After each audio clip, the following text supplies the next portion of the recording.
Você já ouviu falar em epidermólise bulhosa? É uma síndrome rara da pele. Nós vamos saber mais sobre esta doença daqui a pouco. Cientista político comenta a volta do ex-presidente Lula ao cenário das eleições presidenciais. E ainda você vai conferir a nossa agenda cultural. O Horizonte Notícia está no ar.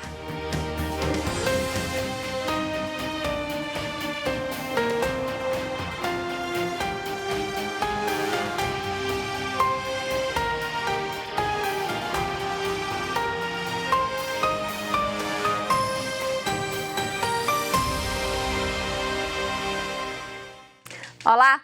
A epidermólise bulhosa é uma anormalidade rara de doenças não contagiosas de pele de caráter genético e hereditário e até o momento sem cura. O tratamento é voltado ao alívio da dor, ao não agravamento das lesões e à não desnutrição. Saiba mais sobre esta síndrome na reportagem de André Cristino.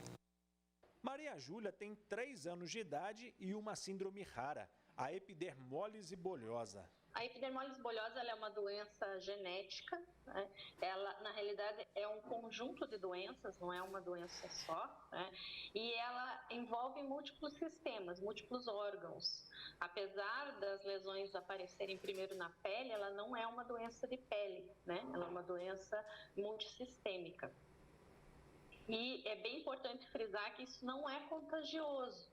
Então, é uma doença de origem genética não contagiosa.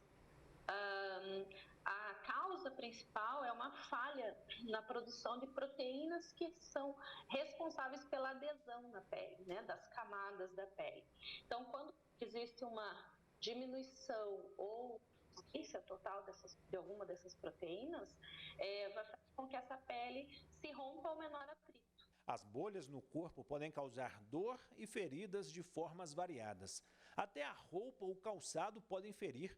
Este sapato tem uma tecnologia diferente e tem auxiliado crianças com a síndrome. O sapatinho distribui a pressão no pezinho. Então, esse material que tem aqui dentro, que abraça cada pezinho, ele acaba distribuindo o pezinho que, se tivesse diretamente no chão, ia ter pontos principais de apoio pressionando o chão. Dessa forma, ele distribui essa pressão. Então, as crianças estão se sentindo mais confortáveis e mais seguras para andar. Esse é o feedback que a gente tem tido das mães. A epidermólise bulhosa é uma doença genética que tem 4 níveis de gravidade.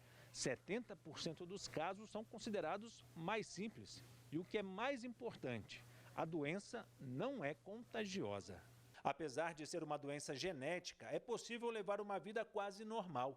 Nós ficamos 1 ano em São Paulo, porque ela fez um transplante de medula óssea para tentar amenizar os sintomas da doença. Nós já sabíamos, quando ela fez o transplante, que ele não ia curar, tá? Ele é para amenizar mesmo os sintomas da doença.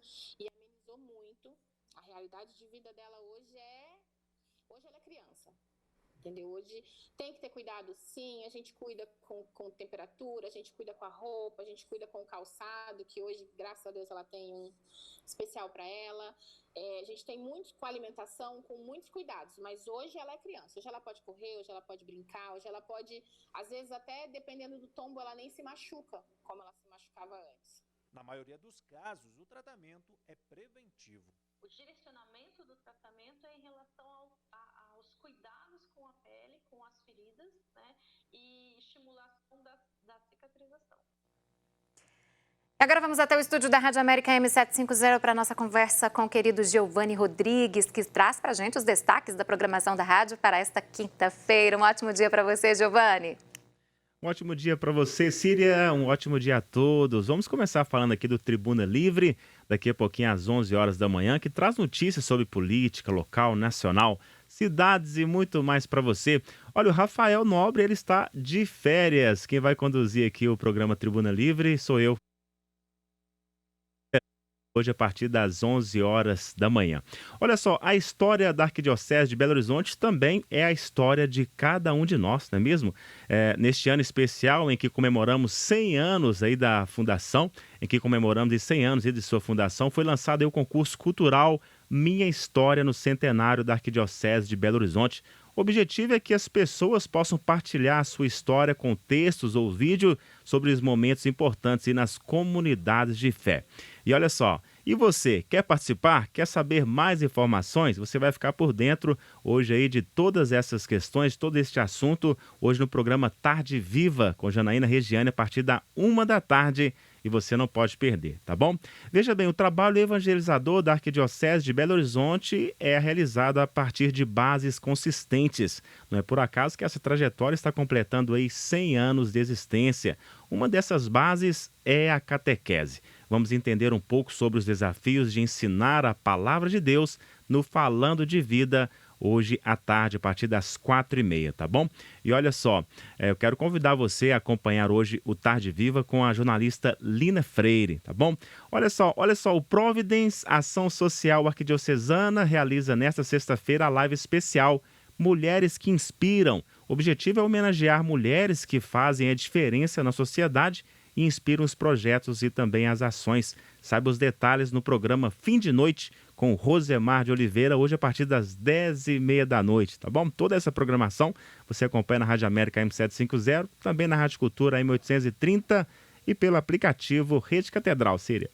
Tá certo, Giovani, muito obrigada pela sua participação. Amanhã o Giovani volta, viu, gente, para trazer mais notícias sobre os destaques da programação da Rádio América M750. Agora o André Cristino já está aqui no estúdio para nos atualizar sobre as principais notícias desta manhã. Bom dia, André. Bom dia, Síria. Bom dia a todos. André, vamos começar falando, como sempre, claro, sobre a situação do coronavírus, que tem se agravado cada vez mais, né? É agravado bastante, né? No Brasil bateu mais um recorde de mortes. 2.349 pessoas morreram em 24 horas. É um número alarmante, absurdo. Esse número, né, de mortes no Brasil vem aumentando a cada dia. No total, já passam de 270 mil óbitos. Falando em números assim, é difícil para as pessoas entenderem, mas, por exemplo, Patos de Minas, sua cidade, quantos habitantes que tem? 180 mil, aproximadamente, a população de Patos de Minas. Pois é, eu sou de São Lourenço, tem cerca de 50 mil, então daria aí 230 mil, ou seja, nossas duas cidades seriam dizimadas e ainda mais gente morreria se a gente pegasse os números hoje do Brasil, de óbitos no Brasil. É gente demais. Alto. A gente só consegue ter a noção quando faz um comparativo com algo mais próximo de nós, né? Em Belo Horizonte, a situação está mais complicada também. Dos 3 indicadores, 2 estão no vermelho e o último pode entrar no vermelho hoje. A taxa de transmissão está em 1,19, ela era 1,16, ela passa a ser vermelha se chegar a 1,2, então está muito próximo de entrar. A UTI subiu de 85,3 para 86,1 a taxa de ocupação e a enfermaria entrou no vermelho, passou de 69,6 para 71,6. Vamos ver os números gerais de casos e de óbitos. Foram 23 óbitos confirmados nas últimas 24 horas. No total, 2.859 pessoas já morreram na capital. 119.923 casos foram confirmados em BH. E vamos olhar também a vacinação. Hoje, em Belo Horizonte, 145.555 pessoas receberam pelo menos uma dose da vacinação, 73.169 receberam as 2 doses. Falando em vacinação, a Prefeitura recebeu aí 37 mil doses da Coronavac nessa semana e, com isso, conseguiu ampliar um pouquinho mais a campanha de vacinação. Hoje, a partir de hoje, né, pessoas com 79 anos vão ter direito também a receber a vacina, né? Tinha começado a campanha de 85 a 80 anos, que iria até hoje, então conseguiu aumentar mais um ano, vai até 79 anos. Para ser vacinado, a pessoa tem que procurar um dos 152 postos de saúde da capital, levando um documento de identidade e um comprovante de residência. A Prefeitura espera imunizar nessa fase agora mais 11.500 pessoas que tenham aí de 79 anos. E quem não puder se dirigir até um posto de saúde pode entrar em contato com a Prefeitura e aí receberá a vacinação em casa. Agora, André, 79 anos, hoje, a partir de hoje, somente aqui em Belo Horizonte, né? Para as pessoas não confundirem. Aqui em Belo Horizonte, né? O Estado pretende também começar a vacinar pessoas com 79, mas em Belo Horizonte, a partir de hoje, pessoas com 79 anos ou mais podem ser vacinadas até o dia 28 de março. 28 de março, portanto. André, agora, outra questão que tem chamado bastante atenção é os fura-filas. Tem muitas pessoas furando fila para vacinar, né? Pessoas que não fazem parte do grupo prioritário de cada etapa. Isso aconteceu aqui em Minas Gerais. E aí seguem as investigações para ver o que está acontecendo nesse sentido, né? Aqui em Belo Horizonte, né, já foram feitas 148 denúncias de furar-fila, só na capital. E essa semana a gente trouxe aqui no Horizonte Notícias a situação do Estado, né, que o Ministério Público abriu um inquérito contra a Secretaria de Estado de Saúde, que cerca de 500 servidores teriam sido imunizados, sendo que eles não são da linha de frente do combate à pandemia e nem estariam naqueles grupos prioritários para receber a vacinação. Ontem, o secretário de Saúde, Carlos Eduardo Amaral, esteve na Assembleia Legislativa, participou de uma audiência pública e tentou responder a alguns deputados, mas os deputados não ficaram satisfeitos com as respostas. O secretário esquivou de muitas respostas. Inclusive, ele foi questionado se ele teria recebido a vacinação. Ele disse que recebeu a vacina, sim, contra a Covid-19, que recebeu como uma forma de dar um exemplo para os outros, mas o curioso é que ele recebeu e guardou para ele a informação. Então, como é que seria um exemplo se ele não divulga o fato de que recebeu essa vacinação? Ficou meio estranha essa colocação do secretário. Os deputados pediram, então, que o secretário entregasse a lista dos 500 servidores que foram imunizados para que fosse possível verificar se eles tinham ou não direito a essa vacinação. O secretário disse que precisaria consultar o setor jurídico do governo para ver, mas à noite o governador Romeu Zema ele se manifestou pelo Twitter e disse que vai encaminhar para a Assembleia a lista de todos os servidores do Estado, da Secretaria de Saúde, que foram imunizados. Só para a gente fazer uma comparação, a rainha da Inglaterra, Elizabeth II, que é bem mais idosa do que o secretário, ela não furou fila, ela esperou e o próprio governador não recebeu a vacinação ainda. Então é importante que cada um espere o seu momento para ser vacinado. Não pense em furar fila, porque isso acaba prejudicando muito a sociedade. Existe uma lógica, existe ciência por trás dessa campanha de vacinação. Mais empatia, mais amor ao próximo, né? Vamos deixar o egoísmo de lado nesse momento. André Cristino, para fechar, vamos falar de auxílio emergencial? Volta ou não volta? Hoje vai ser votado em segundo turno na Câmara Federal a PEC emergencial que pode garantir o retorno do auxílio emergencial. Essa PEC era para ter sido votada ontem, acabou sendo adiada para hoje. Ela permite algumas manobras financeiras em casos de calamidade e ela reservou, já nesse caso específico, 44 bilhões de reais para serem utilizados como uma ampliação do benefício para a população de baixa renda.